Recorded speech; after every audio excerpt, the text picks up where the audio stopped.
Hello students, good morning and welcome to this class. आज हम एक नया लेसन स्टार्ट कर रहे हैं जो कि है मेथड्स ऑफ प्रिजर्विंग फूड। इसके पहले के क्लास में हमने फूड फॉर ऑल ये देखा है, उसमें एग्रीकल्चर, फिर जो क्रॉप है वो कैसे है, कौन से सीज़न में लिए जाते हैं, कौन से सीज़न में कौन से क्रॉप्स लिए जाते हैं, ये सारे चीज़ें हमने लास्ट पीरियड तक किए हैं। तो आज का जो हमारा लेसन का नाम है वो है method of preserving food. Food को प्रिजर्व करने के लिए कौन कौन से मेथड है और वो कैसे अप्लाई होंगे, तो आज ये सारे डिटेल्स हम क्लास में पढ़ने वाले हैं। तो आपको पेंसिल साथ में रखना है और बुक और पेन भी साथ में रखना है ताकि कुछ डेफिनेशंस आएंगे तो वो आपको लिखना है। साथ ही में आपका जो टेक्स्ट बुक है, टेक्स्ट बुक ओपन कीजिए, पेज नंबर 64 पेज नंबर के ऊपर आपको दिखाई देगा ये आपकी इमेज जो आपको दिखाई दे रही है वो आपके टेक्स्ट बुक में प्रेजेंट है। ओके, तो सबसे पहले हम देखेंगे introduction. We need wheat, rice, pulses etcetera throughout the year. आपको पता है हम साल भर खाना खाते हैं तो हमें साल भर क्या क्या लगता है, गेहूँ, चावल और कुछ पल्सेस। ओके, तो हमें ये साल भर लगते हैं। ऐसा है क्या कि हम एक मंथ में खाते हैं गेहूँ और दूसरे मंथ में नहीं खाते हैं? हमारे तरफ तो बहुत ज़्यादा गेहूँ के आटे की क्या बनती है, रोटियाँ बनती है ना। तो but there crops get ready only at a content certain times of the year. लेकिन जो हम गेहूँ साल भर यूज़ करते हैं तो वो साल भर बनता है क्या? नहीं, उसका हमने लास्ट पीरियड में देखा है। हमारे जो स्पेसिफिक सीज़न होते हैं उसी सीज़न में वो बनाया जाता है और वो स्टोर करके रखते हैं, प्रिजर्व करके रखते हैं। In order to have the grain available throughout the year, पूरे साल में क्रॉप्स मिलने के लिए क्या करते हैं, one season crop must be stored and protected till the next season. Next season आने तक वो जो क्रॉप हम लास्ट ईयर में लेते हैं वो पूरे साल भर हमें प्रिजर्व करके रखना पड़ता है ना। Food preservation, they have to be made available in good condition to people at a long distance. उसे हमें अच्छे तरीके से क्या करना है, प्रिजर्व करके रखना है ताकि हमें साल भर कोई भी क्रॉप का क्या हो, हमें जो कमियां हैं उसकी वो महसूस ना हो, है ना। And different food stuff are produce in different places. आपको पता है अलग अलग जगह पर अलग अलग जो क्रॉप्स है वो बनाया जाता है और फूड भी प्रिजर्व करने के मेथड्स अलग अलग है। For example, it must be ensure that eggs, milk and milk product remain in a good condition during a transport from the dairy or poultry farm till they reach their uses। आपको पता है जैसे कि milk का हमारे घर में जो मिल्क पैकेट आता है, अगर उसे कुछ भी डैमेज हुआ तो पूरा मिल्क वेस्ट होता है ना। तो जो पैकिंग है या फिर डेयरी से लेके हमारे घर तक, आपको पता होगा जो डेयरी का जो मिल्क है वो मार्केट में आता है। मार्केट से फिर जो भी शॉपकीपर्स है, जो भी मर्चेंट्स है वो हमारे तरफ पहुंचाते हैं, है ना। तो ये सारी जिम्मेदारी किनके, मतलब जो जहाँ से जो मिल्क है, मतलब मिल्क डेयरी से ये वाली प्रोसीजर स्टार्ट होती है हमारे घर तक, है ना। बहुत ही लंबी प्रोसीजर है। जैसे कि हमने फूड चेन में देखा था क्लॉथ चेन कैसी होती है, फूड चेन कैसी होती है, तो उसका भी एक एग्जाम्पल है। कौन सा है? मिल्क एंड मिल्क डेयरी, है ना। उसके बाद मतलब वो यहाँ डेयरी से निकले कि हमारे घर तक आते तक वो बहुत सारे हाथों में आता है और उसे प्रिजर्व करने की जो ज़रूरत है वो हर एक की है, क्योंकि अगर कुछ भी डैमेज हुआ तो पूरा मिल्क क्या हो जाएगा, ख़राब हो जाएगा, वेस्ट हो जाएगा। Okay, now why do preserve food, हमें फूड प्रिजर्व क्यों करना है? Different fruits and vegetables are available in abundance in different season. हर सीज़न में अलग अलग फ्रूट्स या फिर अलग अलग वेजिटेबल्स आते हैं क्या? नहीं, कुछ वेजिटेबल्स और कुछ फ्रूट्स ऐसे हैं कि वो स्पेसिफिक सीजन में ही लिए जाते हैं। फॉर एग्जांपल, किसका एग्जांपल दे सकते हो? मैंगो का। मैंगो का सीज़न कब आता है? समर में, है ना। तो समर में आने के बाद उसे प्रिजर्व करके हम विंटर या फिर रेनी सीजन में भी यूज कर सकते हैं। They also taste their best in that season. इसीलिए मतलब जो सीज़न में जो आना चाहिए इसलिए उसका टेस्ट भी अच्छा होता है। To prevent this large quantities of fruit and vegetables from getting spoiled and to enjoy them all year around we make efforts to preserve them. वो चीज़ या वो फ्रूट या फिर वो वेजिटेबल हमें साल भर मिलना चाहिए, इसके लिए हमें वो चीज़ है ना, फूड हो सकता है, वेजिटेबल्स हो सकता है, उसे हमें प्रिजर्व करके रखना है। और ये काफ़ी इम्पोर्टेंट है ताकि जो हमें साल भर लगेगा वो अच्छे से पूरे साल भर मिल सकता है ना। नाउ प्रिजर्वेशन, तो देखो प्रिजर्वेशन के काफ़ी सारे एग्जाम्पल्स दिए हैं, जैसे कि मैंने बताया आपको मैंगो का, है ना। मैंगो तो समर में आता है लेकिन उसके जो कोल्ड ड्रिंक्स है हम विंटर या फिर रेनी सीजन में भी ले सकते हैं, है ना। Now the next, various kind of papads, jams and pickles, onions, fish, masalas are prepared and preserve for the whole year in many homes. आपको पता है मेरे घर के साथ साथ आपके घर में भी बहुत सारे पिकल्स होंगे, है ना। आम अचार होगा तो अचार भी पता है आपको, जैसे आम का सीज़न समर में है तो समर में आपका मीन्स घर में अचार डालते हैं और वो साल भर के लिए प्रिजर्व करके रखते हैं ताकि हमें अचार का टेस्ट साल भर हम उस जो भी फूड है या फिर जो भी फूड स्टफ है उसका हम यूज़ कर सकते हैं। Nowadays we can buy such a ready products in the market too। अभी पता है पहले तो घर में बनाया जाता था अचार, है ना, लेकिन अभी मार्केट में बहुत सारे डिफरेंट कलर्स के डिफरेंट टेस्ट के अचार अवेलेबल है ना। जैसे कि ओनियन का भी आता है मसाला, आपको पता है मसाले बहुत प्रकार के आते हैं और वो सारे हम पहले के ज़माने में देखो मम्मी दादी नानी वगैरह घर में बनाती थी, है ना, और घर का बनाया हुआ हमारे जो फूड है जो भी बनाते थे उसमें डालते थे। लेकिन अभी सारे चीज़ अगर रेडीमेड मटेरियल मिल रहा है तो वही लाते हैं और वही रेडीमेड डालते हैं, समय भी बचता है इसीलिए।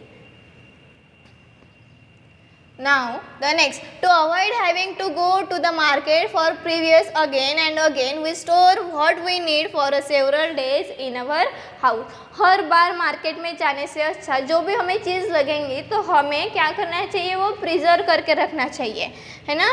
फॉर एग्जांपल देखो यहाँ पर कुछ ग्रेन्स दिए हैं, पल्सेस दिए हैं, तो वो अगर हमने स्टोर करके रखे तो हमें साल भर मार्केट में जाने की ज़रूरत नहीं होगी। और स्टोर करने के बाद भी आपको पता है उसकी केयर भी लेनी पड़ती है ताकि उसे जो मतलब कुछ फंगस वगैरह आ जाते कुछ दिनों के बाद तो वो ना आ सके, उसके लिए केयर भी लेनी ज़रूरी है। If the food prepared for meal is not finished then we use a certain method of keeping it from spoiling in order to have it again the next time और द नेक्स्ट डे।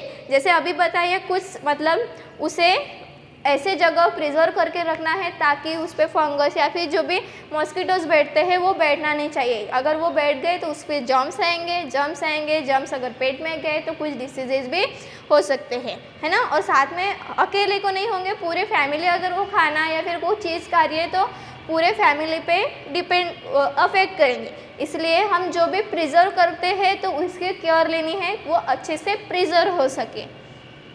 उसके लिए कुछ methods भी रहते हैं, जैसे आपके घर में मम्मी को वगैरह पता होंगे।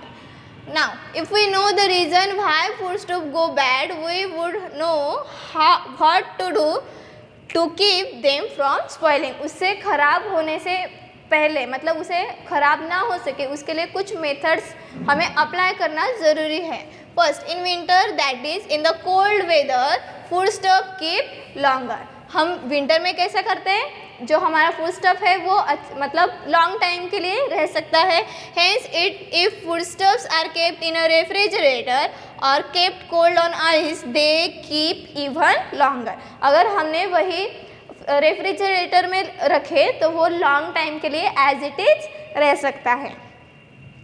Now grains are dried in the sun before storing. हमें ग्रेन्स को क्या करना चाहिए, स्टोर करने से पहले, मतलब जो भी खेत से या फिर मार्केट से अगर कोई किराने में आपको पता होगा लाते हैं गेहूँ या फिर चावल, तो स्टोर करने से पहले उसे क्या करना चाहिए, अच्छी तरीके से सनलाइट देनी चाहिए, है ना। सनलाइट अगर दिए तो वो जो ग्रेन्स है आपके, जो भी गेहूँ या फिर चावल होंगे, तो वो खराब नहीं होते। Onions and potatoes are kept to dry in the open air in summer and then stored in a dry place. जब पोटैटो और ओनियन मार्केट से लाते हैं तब क्या करना चाहिए, उसे सनलाइट देनी चाहिए। जब सनलाइट मिल जाएगी उसको प्रॉपर अमाउंट में, तब जाके वो अच्छे तरीके से साल भर रह सकते हैं। आपने देखा होगा हमारे तरफ जो भी ये ओनियंस आते हैं, तो ओनियंस बहुत सारा लेके रखते हैं और उसे रख देते, ताकि समर में या फिर जब बहुत कभी कभी क्या होता है, ओनियन के जो रेट है वो बहुत बढ़ जाते हैं, इसलिए काफ़ी घर में ओनियन स्टोर करके रखते हैं ताकि वो साल भर या फिर 6 महीने तक भी आसानी से काम आ सकते हैं, है ना। देखो यहाँ इस इमेज में आपको ग्रेन्स की स्टोर करने की क्या दी है, मेथड दी है। स्टोर हम इस तरह से कर सकते हैं, और जो पोटैटोज और ओनियन है हम ऐसे स्टोर करके प्रिजर्व करके रख सकते हैं ताकि वो साल भर हमारे काम में आ सकते हैं। मिल्क स्पॉइल क्विकली, आपको पता है अगर जो हमारा मिल्क है, अगर सपोज सुबह लाए मार्केट से, अगर वो रेफ्रिजरेटर में नहीं रखे, ऐसे ही रखे, तो वो ख़राब हो जाता है, स्पॉइल हो जाता है ना। तो उसकी केयर लेना ज़रूरी है। इसके लिए हमें क्या करना चाहिए, गरम करके रखना चाहिए। अगर आपके घर में रेफ्रिजरेटर है तो रेफ्रिजरेटर में जो वो रेडीमेड पॉकेट आता है वो रखो, या फिर मिल्क का जो भी कंटेनर है जिसमें आप मिल्क डालते हो, गरम करके उसे ठंडा होने के बाद रेफ्रिजरेटर में रखना चाहिए। If we boil milk, it does not get spoiled immediately. अभी बताया आपको, जैसे कि अगर मिल्क को गर्म किए, बॉयल किए, तो वो खराब नहीं होते। Curries and vegetable preparations are brought to a boil to prevent them from spoiling till the next meal. आपको पता है करीज, है ना, एंड वेजिटेबल, मतलब जैसे कि बहुत सारे वेजिटेबल्स अवेलेबल है, तो उसे ख़राब नहीं हो सकते, इसलिए मार्केट से आने के बाद उसे अच्छी तरीके से डिवाइड करके, जैसे अलग अलग वेजिटेबल्स आते हैं तो उसको भी हम अच्छी तरीके से प्रिजर्व करके रख सकते हैं ताकि दूसरे दिन वो ख़राब ना हो सके और हमारे वो काम में आ सके। Now our food has to be kept away from अर्न्स, cockroaches and other insect, mice, rats, cat. हमारा जो भी फूड है उसे हमें किससे दूर रखना है, अर्न्स, कॉकरोचेस, और जैसे कि मैट है, अदर इंसेक्ट भी हमारे घर में प्रेजेंट है, कैट, रैट एंड माइस। तो ये क्या करते हैं, अगर कुछ भी खुला दिखा तो काट लेते हैं, खा लेते हैं, फिर उनके जो भी जर्म्स, जो भी पॉइजन्स है वो हमारे खाने में बैठ सकते हैं, फिर हमें डिसीजेस या फिर हमें इन्फेक्शन हो सकता है कोई भी चीज़ का, है ना। तो इसलिए हमें क्या करना चाहिए, जो भी मार्केट से हम फ्रूट, वेजिटेबल्स जो भी लाते हैं, स्टोर करके रखने के बाद उसे अच्छी तरीके से क्या करना चाहिए, ढक के रखना चाहिए ताकि जो इंसेक्ट है, जो भी जर्म्स है उस पर बैठे ना और कुछ भी इन्फेक्शन ना हो। Now what do you see, देखो इसमें क्या दिखाई दे रहा है आपको, first, second and third image में क्या दिखाई दे रहा है आपको, यहाँ पर एक चपाती है जो बहुत फूली है, सेकंड पूरी बैठ चुकी है और ग्रीनिश कलर की दिखाई दे रही है, और ये पूरी ब्लैक है। तो ऐसा क्यों, we see white, black and greenish दिखाई दे रहा है, ये वाइट एक थोड़ी सी ग्रीनिश है और ये टोटली ब्लैक कलर की दिख रही है। Fibrous like cotton wool growing on the piece of chapati placed in the closed box. It also start smelling. Whereas for several days we see no such changes in the crisp piece of chapati or the one that was put in the fridge. Why is this so? देखो क्या किया, first अलग दिख रहा है, second image अलग दिख रही है और थर्ड अलग दिख रही है। अगर हमने जो चपाती है वो अगर अच्छे तरीके से नहीं रखी तो क्या हो सकता है, उसे आपको पता है कुछ दिनों के बाद उस पर ग्रीनिश कलर की लेयर आ जाती है, उसे फंगस भी कहते हैं, और जो ब्लैक है ना, मतलब वो सूखने के बाद इस तरीके की दिखती है। तो ऐसा क्यों होगा, ताकि हम मतलब जो भी चपाती बनी अगर वही दिन ख़त्म नहीं हुए तो दूसरे दिन उसे ख़त्म करना चाहिए, या फिर एनिमल्स वगैरह होते हैं, एनिमल्स को डालो, फेंकने से अच्छा एनिमल्स को डालो अगर नहीं हुए तो, क्योंकि ख़राब होने के बाद अगर वो एनिमल्स को जा रहा है तो एनिमल्स को भी कुछ इन्फेक्शन, कुछ डिसीजेस हो सकते हैं, क्योंकि ख़राब जो चीज़ हमें नहीं हजम होती, हमें नहीं डाइजेस्ट होती, तो वो एनिमल्स को कैसी होंगी, है ना। तो ऐसा क्यों होता है, चलो इसका हम आंसर ढूंढेंगे कि ये तीनों भी चीज़ है वो ऐसा क्यों है।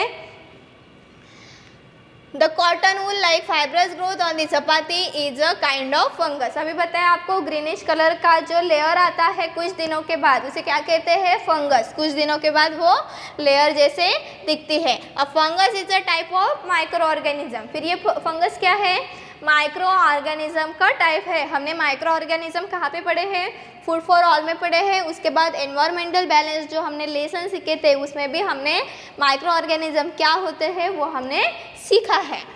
Fungus is seen through a microscope. आपको पता है 11-12 के जो स्टूडेंट्स होते हैं उनकी जो प्रैक्टिकल लैब है, हमारे तरफ भी प्रैक्टिकल लैब है लेकिन हमारे तरफ माइक्रोस्कोप का यूज़ नहीं है, तो उनको स्पेशली बायोलॉजी का जो प्रैक्टिकल होता है वहाँ पर उनको माइक्रोस्कोप दिया जाता है। मतलब जो भी छोटे छोटे माइक्रो ऑर्गेनिज्म हैं उनका वहाँ पर ऑब्जर्वेशन होता है, ठीक है।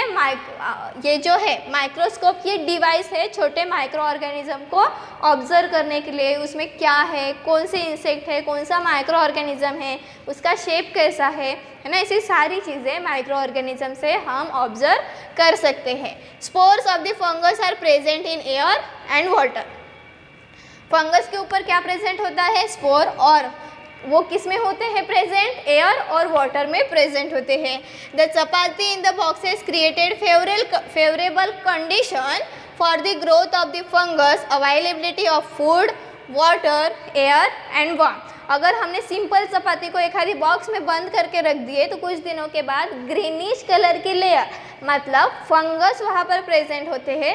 लेकिन वो कैसे प्रेजेंट होते हैं, कहाँ, किससे मिलता है वो, एक तो फूड, वाटर और वार्म। मतलब देखो आपके जो घर में चपाती बनती है वो आटे से बनती है, आटे में पानी भी रहता है, तो इसकी वजह से उस चपाती के ऊपर ग्रीनिश कलर की लेयर आ जाती जो कि होती है फंगस की layer. That is why the fungus grey on the chapati in the box. क्या आता है फिर उस पे चपाती पे ग्रीनिश कलर की लेयर जिसे हम फंगस कहते हैं।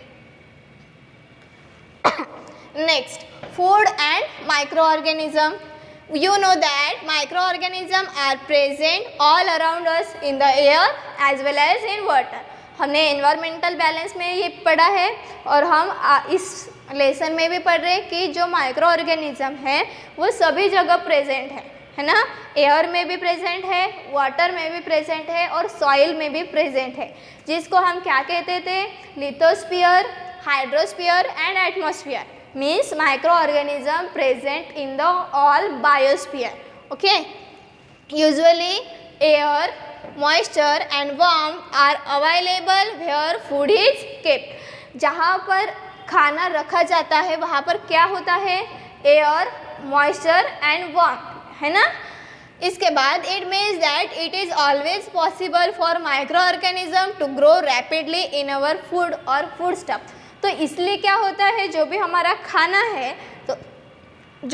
खाना है तो वहाँ पर माइक्रो ऑर्गेनिज्म जल्दी आने की कोशिश करते हैं। मतलब वहाँ पर फंगस की जो लेयर है वो जल्दी आने की कोशिश करते हैं, पॉसिबिलिटी बहुत ज़्यादा होती है। We can not see them but, हम अभी बताए ना, हम अपने आँखों से माइक्रो ऑर्गेनिज्म देख सकते क्या, नहीं। उसके लिए हमें एक जो डिवाइस है वो चाहिए और उस डिवाइस का नाम क्या है, microscope. But if they begin to grow our food get spoils. अगर एक माइक्रो ऑर्गेनिज्म है उसके बाद 2 आएंगे, इसके बाद 4 आएंगे, ऐसे डबल डबल होते जाएंगे, है ना, होता है। तो आपने देखा होगा, सपोज एक कटोरी में पोटैटो रखा है और वो डैमेज है, तो कुछ मतलब दूसरे दिन 2 पोटैटो ख़राब होते हैं, तीसरे दिन पूरे मतलब 1 से 2, 2 से 3 ऐसे करके पूरे जो पोटैटोस है वो ख़राब हो जाते। इसलिए देखो आपकी मम्मी क्या करती होंगी कि जो भी अगर एक भी अगर ख़राब है तो वो फेंक देती है ताकि बाकी को वो इन्फेक्टेड ना कर सकते, बाकी के जो पोटैटोस है या फिर बाकी का जो भी वेजिटेबल्स है वो अच्छी तरीके से आ सकता है ना। इसीलिए क्या होता है, जो भी उस माइक्रो ऑर्गेनिज्म की वजह से, है ना, फंगस की वजह से हमारा खाना स्पॉइल हो सकता है। अगर खाना स्पॉइल हुआ तो हमारा जो मतलब अगर वो खाना बाय मिस्टेक अगर ह्यूमन बीइंग ने खा लिए तो बहुत सारे डिसीजेस को उसे फेस करना पड़ सकता है। नाउ फूड पॉइजनिंग, आपको पता होगा ना फूड पॉइजनिंग किससे होता है। जैसे अभी कहा, खराब खाना या फिर इम्प्योर वाटर अगर पीने में चला जाए तो हमें डिसीजेस हो सकते हैं। ओके, जैसे कि abdominal pain, diarrhoea, fever, vomiting and मॉइसेस हो सकते हैं ऐसे diseases. Such spoil food can cause a stomach, क्या हो सकता है, स्टमक में भी प्रॉब्लम हो सकती है, diarrhoea, vomiting etcetera and also food poisoning. ये सारे डिसीजेस कब हो सकते हैं, अगर हमने खराब हुआ खाना खा लिया तो। The nutrition value of such food is also reduce. आपको पता है जो भी फ्रेश फूड होता है उसमें न्यूट्रिएंट काफ़ी होता है और न्यूट्रिएंट हमारे बॉडी को बहुत ज़रूरी है। लेकिन अगर हमने वही स्पॉइल अगर फूड खाए तो उस जो स्पॉइल फूड है या फिर जो भी खराब खाना है या फिर रात का खाना है तो उसका जो न्यूट्रिएंट है वो ऑलरेडी रिड्यूस हो जाता, हमारे बॉडी को उसका न्यूट्रिएंट्स कुछ भी नहीं मिलते। तो इसीलिए क्या करना चाहिए, हमें जो आज का खाना आज ही ख़त्म करना चाहिए, रात का मत खाओ। अगर रात का बचा है तो एनिमल्स को डालो और फेंकना नहीं है। Sometimes it can ever threaten life. यहाँ पर देखो कुछ चेन दी है ना, कहाँ से शुरू हो रहा है, फूड पॉइजनिंग, उसके बाद सोर्स ऑफ कंटेमिनेशन, मतलब अगर दूषित पानी वगैरह अगर हमने पी लिए तो हो सकता है। Transfer of bacteria, potentially hazardous food, time and growth allow bacteria to grow, उसके बाद बैक्टीरिया की जो ग्रोथ है हमारे बॉडी के अंदर चली जा सकती है। इसके बाद हमें बहुत तरीके के जो जैसे कि डायरिया के कुछ सिम्टम्स हमें दिख सकते हैं, फीवर आ सकता है, हेडेक भी होता है और स्टोमक में भी प्रॉब्लम हो सकती है। ठीक है, तो इसलिए फूड पॉइजनिंग के बहुत सारे बैड इफ़ेक्ट है, इसलिए हमें फ्रेश फूड हमेशा खाना चाहिए। ओके, तो यहाँ तक देखो आज हमने क्या क्या पढ़े हैं, फूड एंड माइक्रो ऑर्गेनिज्म पढ़े, इंट्रोडक्शन पढ़े, फूड प्रिजर्व करने के मेथड्स पढ़े, कहाँ पर कौन से ग्रेन्स होते हैं, पल्सेस को कैसे स्टोर करना है, वेजिटेबल्स मिल्क को कैसे स्टोर करना है। ओके, तो ये सारे आपको जो छोटे छोटे पॉइंट्स हैं वो जो यहाँ पर थे वहाँ पर आपको नोटबुक में नोट डाउन करने हैं। इसके बाद का जो पार्ट बचा है ना, आधा ही लेसन आज कंप्लीट हुआ है, इसके बाद का लेसन हम नेक्स्ट क्लास में पढ़ेंगे। Thank you so much.